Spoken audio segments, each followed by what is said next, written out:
오늘 로마서 강의 30번째 시간으로 로마서 6장 1절부터 2절의 말씀을 율법에 대한 반론에 대하여 라는 제목으로 증거하도록 하겠습니다. 우리는 지난주 이신칭의에 대한 사도의 가르침이 율법과 어떠한 상관관계를 가지고 있는지, 율법은 어떠한 용도로 우리에게 주어진 것인지, 죄가 더한 곳에 은혜가 더욱 넘친다는 것은 무엇인지에 대하여서 나누었습니다. 성도가 하나님께 감사하고 찬양할 수 있는 그 이유가 무엇이었습니까? 또한 그로 인한 참된 선행을 행할 수 있는 그 이유가 무엇이었습니까? 그것은 바로 우리가 어떠한 존재인지를 깨닫게 되었고, 이와 같은 은혜를 우린 받을 자격이 없었음에도 불구하고 하나님의 기쁘신 뜻은 이를 참 은혜로서 우리에게 허락하셨음을 깨닫게 되었기 때문입니다. 이를 진정으로 믿고 깨닫게 된 자들에게 있어서 어찌 참된 선행이 흘러나오지 않을 수가 있겠습니까? 은혜를 은혜로 알게 되었는데 어찌 그 사람의 삶에 있어서 참된 선행이 묻어나오지 않을 수가 있겠습니까? 그런 점에 있어서 하이델베르크 유리문답을 작성한 자카리아스 우르시누스는 참된 그리스도인의 감사가 어떠한지에 대하여서 다음과 같이 말했습니다. 참된 그리스도인의 감사란 그리스도로 말미암아 우리가 죄와 사망에서 구원받은 그 은혜의 사실을 시인하고 고백하는 것이요, 또한 하나님을 거스를 수 있는 모든 것과 죄를 피하며 또한 하나님의 뜻에 따라 삶을 영위하며 참된 믿음으로 오직 하나님으로부터만 모든 선한 것을 바라고 기대하고 받으며 또한 받은 바 은덕에 대해 감사를 돌리고자 하는 신실한 바람인 것이다. 이제 로마서 6장이 시작되며 사도는 여전히 이신칭의의 교리를 성화와 연결되게 해석하지 못하고 있는 그 사람들의 반론에 대하여서 그것을 반박하며 칭의와 성화의 관계가 어떠한지에 대하여서 밝혀줍니다. 일반적으로 되게 많은 그리스도인들의 경우 칭의와 성화의 관계를 굉장히 많은 부분에 있어서 구분해서 별개의 문제인 것처럼 여기는 경향이 있습니다. 칭의는 이런 것이다, 성화는 이런 것이다 이렇게 말하면서 칭의와 성화를 지나치게 구분해서 설명하는 경향이 있습니다. 예를 들어서 이신칭의의 교리를 설명했을 때, 그래요, 우리는 전적으로 믿음으로 구원받는 것이죠. 그러므로 나한테 어떤 선행을 요구하지 마십시오. 내가 받은 것은 믿음으로만 말미암는 구원이기에 당신이 나한테 선행을 하라고 요구한다면 그것은 바로 거짓 복음입니다.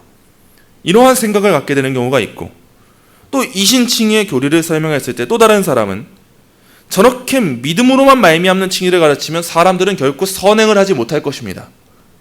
성화되지 못할 것입니다. 우리한테 실천에 대한 가르침을 주십시오 라고 생각하는 사람들도 있습니다. 그러나 이와 같은 견해들은 모두 칭의와 성화에 대한 균형을 잃은 견해에 불과합니다. 또 다른 예를 들자면 교회는 건물이 아니죠 라는 말도 그렇습니다. 이 말은 부분적으로는 맞지만 또 부분적으로는 틀렸습니다. 교회라는 것은 눈에 보이지 않는 신비적인 연합이기도 하지만 눈에 보이는 지상의 건물의 교회도 하나님께서 제정하신 교회입니다. 이처럼 우리는 말씀을 대하고 신앙을 배워갈 때 바른 균형을 잡는 것이 매우 중요합니다. 되게 많은 설교자들의 경우 오늘의 본문을 이야기할 때에 단순하게 성화의 문제를 다루고 있다라고만 보는 경우가 있습니다. 흔히들 사도가 1장에서 5장은 이신칭의의 교리를 말해준다고 보고 있고, 또 6장에서 8장은 성화를 말해주고 있다라고 보고 있습니다. 물론 이것이 잘못된 해석이라고 볼 수 없습니다. 왜냐하면 실제로 사도는 1에서 5장은 칭의에 대한 것을 중점적으로 다루고 있고 6에서 8장은 성화에 대해서 중점적으로 다루고 있기 때문이에요. 그러나 이와 같은 일반적인 구분의 방식은 어찌 보면 칭의와 성화에 대한 극단적인 구분을 낳을 수도 있다는 것에 있어서 우리가 주의를 기울일 필요가 있습니다. 실제로 우리가 보고 있는 이 성경의 장과 절의 구분은 16세기에 이루어졌습니다. 이 말은 무슨 뜻입니까? 사도가 장과 절을 나누지 않았고 하나의 편지로, 이것을 통으로 로마에 있는 성도들을 위해서 기록했다는 거예요.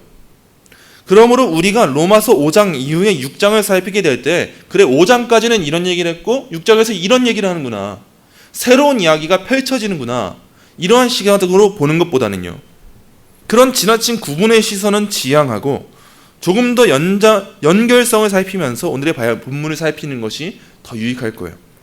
5장에서의 사도의 농지의 핵심은 구원의 확신이라고 말할 수가 있습니다. 로마서 5장 1절 2절입니다. 그러므로 우리가 믿음으로 의롭다 하심을 받았으니 우리 주 예수 그리스도로 말미암아 하나님과 화평을 누리자. 또한 그로 말미암아 우리가 믿음으로 서 있는 이 은혜에 들어감을 얻었으며 하나님의 영광을 바라고 즐거워하느니라. 아멘. 바로 이것이 로마서 5장의 핵심이었습니다. 사도는 우리에게 임한 하나님의 구원, 그 하나님의 칭의가 결코 인간에게 종속되어 있는 행위로 말미암는 보상이 아니요 전적인 은혜임을, 그러므로 우리는 그 무엇보다도 확실한 그 확신을 지닐 수 있게 됨을, 그것을 보장함을 논한 거예요.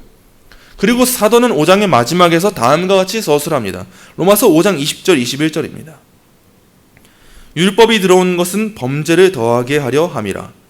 그러나 죄가 더한 곳에 은혜가 더욱 넘쳤나니 이는 죄가 사망 안에서 왕노릇한 것 같이 은혜도 또한 의로 말미암아 왕노릇하여 우리 주 예수 그리스도로 말미암아 영생에 이르게 하려 함이라. 아멘. 우리는 우리 주 예수 그리스도로 말미암아서 영생에 이르게 됩니다. 사도는 구원의 확신을 다루는 이 논지를 어디에서 끝맺는지 아십니까? 바로 8장이에요. 로마서 8장 28절부터 30절 보겠습니다. 우리가 애거니와 하나님을 사랑하는 자 곧 그의 뜻대로 부르심을 입은 자들에게는 모든 것이 합력하여 선을 이루느니라. 하나님이 미리 아신 자들을 또한 그 아들의 형상을 본받게 하기 위하여 미리 정하셨으니 이는 그로 많은 형제 중에서 맏아들이 되게 하려 하심이니라. 또 미리 정하신 그들을 또한 부르시고 부르신 그들을 또한 의롭다 하시고 의롭다 하신 그들을 또한 영화롭게 하셨느니라. 아멘. 우리는 이를 통해서 알게 되는 바, 사도의 논지는 5장에서 8장까지 이어진다는 것을 알 수 있습니다. 사도가 말하고자 하는 구원의 확신, 구원의 확신성, 그것이 5장으로 시작해서 5장에서 끝나는 것이 아니고 5장으로 시작해서 8장까지 이어지고 있다는 것을 보고 있습니다. 사도는 5장에서 결론을 내리지 않았고 8장에서 오히려 결론을 내렸습니다. 그런데 5장에서 꼭 짚고 넘어가야 할 난제가 있었죠. 그것이 무엇입니까? 바로 율법이 들어온 것은 범죄를 더하게 하려 함이라. 그러나 죄가 더한 곳에 은혜가 더욱 넘쳤나니 라는 말씀입니다. 사도는 바로 이 말씀을 짚고 넘어가고자 오늘의 본문인 6장의 말씀을 5장과 8장 사이에 위치시켰다고 볼 수 있습니다. 그러므로 우리는 6장을 마주할 때 사도가 5장까지만 칭의에 대해서 밝혀주고 6장부터는 성화에 대해서 밝혀주는구나 라고 선명하게 구분지어서 보기보다는 이신칭의에 대한 그릇된 이해에 대해서 사도가 그것을 추가적으로 설명해주고 있는 것으로 이해하는 게 더 유익할 것입니다. 즉 6장에서 사도가 주목하는 가르침이 칭의에서 성화로 옮겨진다 할지라도, 표면적으로 우리는 성화의 문제를 보게 된다 할지라도 성화라는 것이 결코 칭의와 별개의 문제로 구분돼서 새로운 이야기로 등장하는 것은 아님을 기억하면서 오늘의 말씀을 함께 살피기 원합니다. 먼저 오늘의 본문 1절입니다. 오늘의 본문 1절 제가 읽겠습니다. 그런즉 우리가 무슨 말을 하리요? 은혜를 더하게 하려고 죄에 거하겠느냐? 아멘. 사도는 앞선 로마서 5장 20절에서 밝힌 율법이 들어온 것은 범죄를 더하게 하려 함이라. 그러나 죄가 더한 곳에 은혜가 더욱 넘쳤나니에 대하여서 반론을 지닐 이 사람들을 예상하고 그것에 대한 반박을 그런즉 우리가 무슨 말을 하리요? 은혜를 더하게 하려고 죄에 거하겠느냐라고 서술합니다. 사도가 여기서 논하고자 하는 것은 교활사 속에 나타난 율법 폐기론 또는 무율법주의입니다. 이는 사도가 오직 은혜로 말미암는 오직 믿음으로의 구원을 말할 때 그렇다면 우린 이제 아무것도 하지 않아도 되는 것 아닙니까? 라며 성도의 행위 그 자체를 배제시키는 이들의 주장이에요. 이들은 신자는 율법의 모든 의무에서 완전히 해방되었다. 어떤 식으로든 율법적 의무를 용인하는 것은 값없는 은혜를 위반하는 것이다 라고 가르칩니다. 이는 우리나라에서 흔히 볼 수 있는 구원파의 견해와도 일맥상통합니다. 이처럼 칭의와 성화와의 관계를 올바르게 이해하지 못한 견해는요, 교회 역사 속에 수없이 많이 등장했습니다. 대표적인 것이 율법 폐기론이고 거기에 못지않게 또한 많은 이단들이 이 율법에 대하여서 칭의와 성화에 대하여서 수없이 많이 오해해 왔습니다. 때론 율법 폐기론으로 칭의와 성화에 대한 이 관계가 오해되어 왔고 또 때로는 율법주의로 칭의와 성화에 대한 관계가 오해되어 왔습니다. 율법 폐기론은 아니지만 율법주의적인 관점에서 보면 종교개혁 때의 로마 카톨릭도 그랬습니다. 종교개혁을 통해서 오직 믿음으로 말미암는 칭의의 교리가 재발견되었을 때, 이것을 말씀으로부터 재발견하게 되었을 때 그들은 이신칭의의 교리가 성도의 죄를 마치 방임하는 것처럼 성경의 이신칭의의 교리를 공격했습니다. 그런데 우리는 여기서 하나의 흥미로운 점을 발견할 수가 있습니다. 율법 폐기론이든 율법주의든 이와 같은 성경의 가르침에 대한 반론들은, 이러한 반박들은 언제 등장합니까? 율법 폐기론이 등장할 때도 그렇고 율법주의가 등장할 때도 그렇고 이러한 성경에 대한 공격은 언제 등장하냐는 거예요. 바로 우선 복음이 바르게 전해져야 등장합니다. 사도가 이신칭의의 교리를 전했기 때문에 율법 폐기론이 나오는 거예요. 왜냐하면 바른 복음은 죄인된 인간의 본성에 반발감을 야기하기 때문입니다. 그런 점에 있어서 로이드 존스 목사님은 나의 구원의 복음에 대한 설교와 나타남이 이런 오해를 당하지 않으면 그것은 복음이 아닙니다 라고 말했습니다. 물론 그 복음에 대한 반박들이 옳다는 게 아니에요. 그게 잘했다라는 게 아니에요. 그러나 하나님의 말씀이 죄인들에게 전해질 때 그들의 죄인된 본성이 복음에 대한 반발감을 지니긴커녕 너무도 평안하고 듣기 좋은 소리로 가득하다면 우리는 그 말씀이 과연 복음적인지 바른 복음인지에 대해서 생각해 볼 필요가 있다는 거예요. 오늘날의 불신자들 또한 기독교의 수많은 영상 콘텐츠와 그런 설교 메시지를 들을 때 얼마나 감동을 받았다고 하고 얼마나 듣기 좋은 강연이었다고 말합니까? 근데 우린 이에 대해서 생각해 볼 필요가 있는 거예요. 성경에서는 항상 바른 복음이 전해질 때 불신자들에게 있어서 그 성경의 가르침을 왜곡하고자 하고 그 성경의 가르침을 공격하고자 하는 반발이 있었고 반론이 있었습니다. 근데 오늘날 우리가 복음을 설교한다고 하고 복음을 전한다고 할 때 우리가 크리스천답게 살아간다고 할 때 우리의 살아가는 그 삶의 방식에 있어서 성경의 가르침에 있어서 불신자들에게 공격과 거침없는 반론이 나오지 않는다면 우린 우리의 삶을 돌아볼 필요가 있는 거죠. 우린 우리가 전하고 있는 그 복음이 어떠한지에 대해서 돌아볼 필요가 있는 거죠. 그러나 율법이 더한 곳에 범죄를 더하게 하려 함이라. 그러나 죄가 더한 곳에 은혜가 더욱 넘쳤나니 라는 말씀이 전해질 때 죄인된 본성은 그걸 어떻게 받아들였습니까? 오늘날의 우리들이 그런 것처럼 불신자들이 그렇게 편하게 복음을 받아들이는 것처럼 이 시대의 사람들이 그렇게 받아들였습니까? 그렇지 않았다는 거예요. 참된 복음, 바른 복음, 그 믿음에 대하여서 이신칭의 교리가 성경적으로 전해지니까 사람들이 어떻게 받아들입니까? 그렇군요. 그렇다면 저는 더 죄를 짓겠습니다. 그래야 나한테 더 큰 은혜가 넘치는 거 아닙니까? 라고 비꼬면서 그 가르침을 왜곡시키면서 반박하는 겁니다. 죄가 더한 곳에 은혜가 더 넘쳤다라는 말이 그 뜻이 아닌데 죄인들은 이 복음을 들었을 때 그렇다면 나는 죄를 더 짓겠습니다. 그래야 나한테 은혜가 더 넘칠 것 아닙니까? 이렇게 반박한다는 것입니다. 이는 단순하게 16세기, 17세기에 등장한 율법 폐기론에만 국한되는 이야기가 아닙니다. 이미 이와 같은 사상은 우리의 죄인된 본성에 근거하는 것이기 때문에 초대 교회 때부터 가득하게 차 있었습니다. 유다서 1장 3절부터 4절입니다. 사랑하는 자들아, 우리가 일반으로 받은 구원에 관하여 내가 너희에게 편지하려는 생각이 간절하던 차에 성도에게 단번에 주신 믿음의 도를 위하여 힘써 싸우라는 편지로 너희를 권하여야 할 필요를 느꼈노니 이는 가만히 들어온 사람 몇이 있습니다.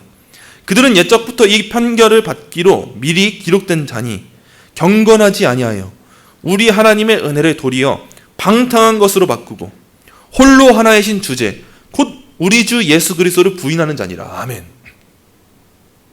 바른 복음이 전해질 때에 우리 죄인된 본성은 16, 17세기에야 이런 율법 폐기론을 내세운 게 아니고 이미 초대 교회 때부터 이러한 반론을 지니고 반발감을 지니고 거짓 복음을 무장한 그러한 자들이 있었다는 거예요.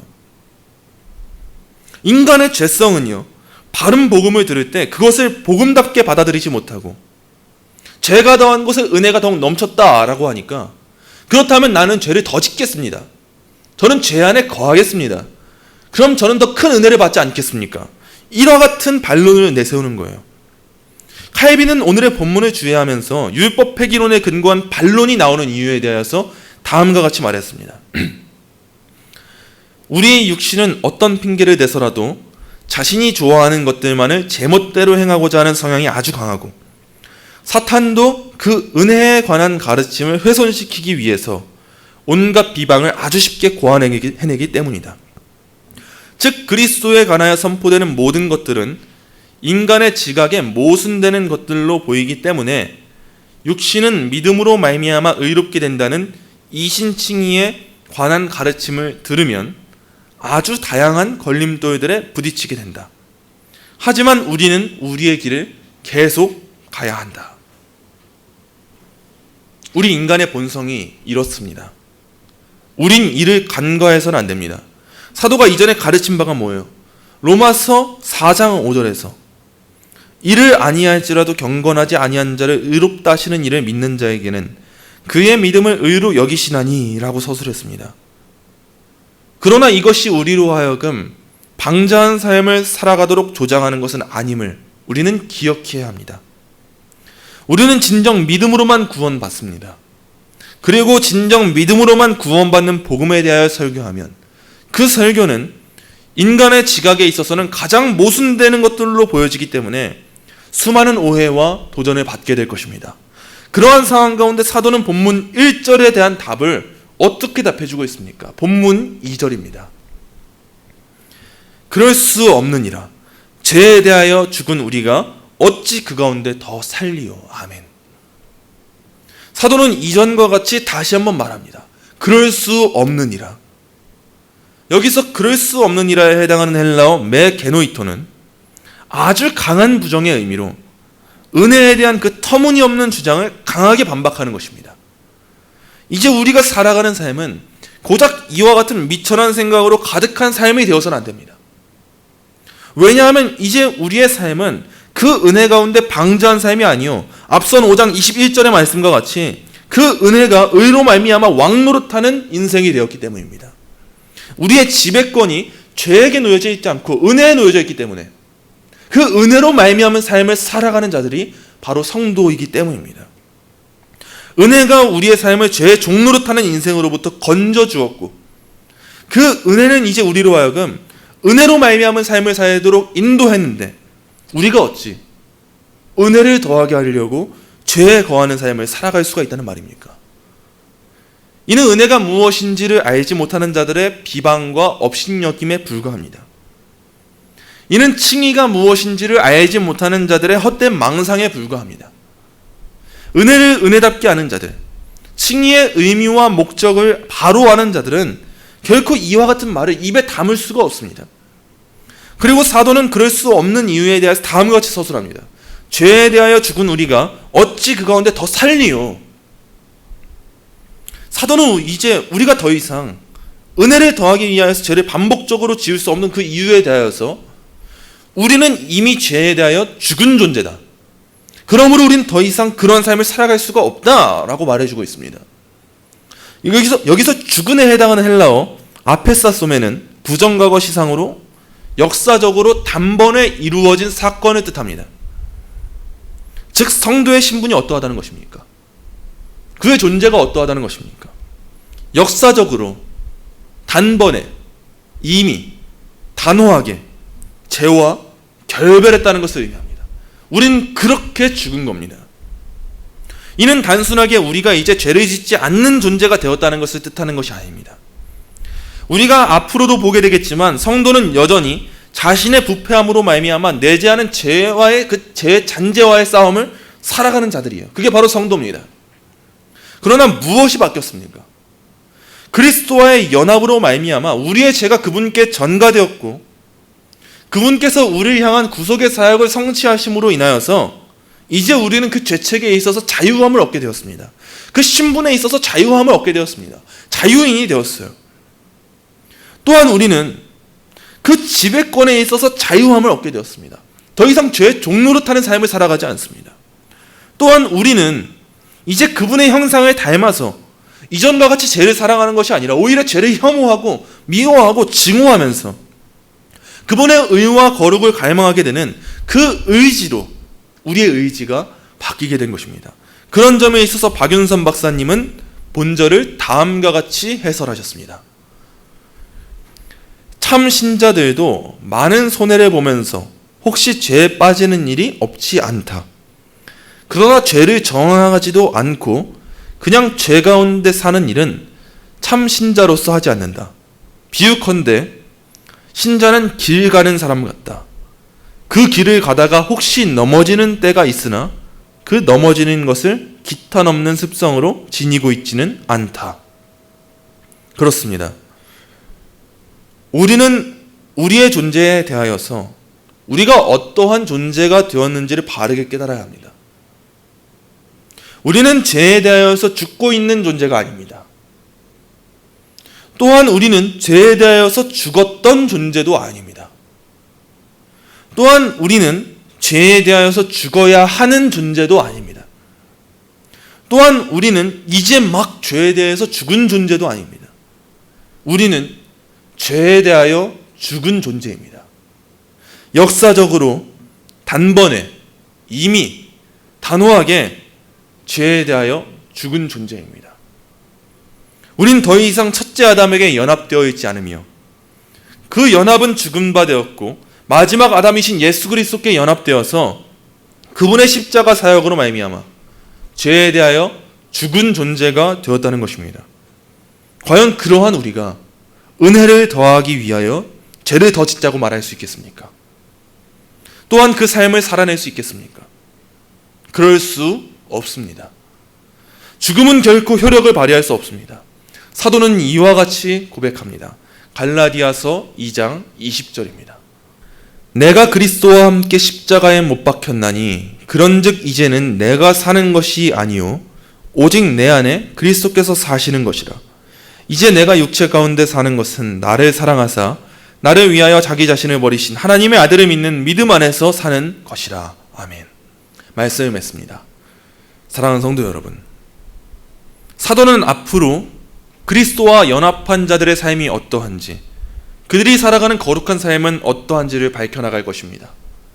우린 그것들을 살펴보기에 앞서서 그 일들의 전제가 되는 아주 중요한 그 기반을 보게 됩니다. 그것은 바로 성도가 역사적으로 단번에 이미 단호하게 죄에 대하여서 죽은 존재가 되었다는 사실입니다. 이것이 할렐루야예요. 이것이 은혜고 감사이고 찬송입니다. 우린 여전히 육신에 거하며 살아가지만 우린 이제 어떠한 존재가 되었습니까? 이미 죽은 존재가 되었습니다. 이미 그 죄에 대해서 역사적으로 죽은 존재가 되었습니다. 그리스도와 연합되었기 때문에 그분의 십자가 사역에서 우리는 이미 우리의 죄가 죽은 상태가 되었습니다. 그것이 바로 우리의 신분이요 존재입니다. 이것이 바로 우리가 칭의를 통해 성화를 바라보고 성화를 바라볼 때에 칭의를 기반으로 바라보아야 하는 이유입니다. 그러므로 우리는 오늘의 말씀을 통하여서 크게 두 가지를 기억해야 합니다. 첫째, 성화는 역사적으로 이루어진 그리스도와의 연합으로 말미암는 칭의의 열매입니다. 참된 칭의에는 성도의 방자함이 뒤따르는 것이 아니요 성화가 열매와 같이 뒤따라온다는 사실을 밝히 깨달아 알아야 합니다. 우리는 죄에 대하여 죽은 존재이기에 결코 율법 폐기론자들과 같이 거룩한 삶이 성도와는 무관하다는 자세를 취해서는 안 됩니다. 그리고 둘째입니다. 성화의 원인은 그리스도와의 연합으로 말미암는 칭의입니다.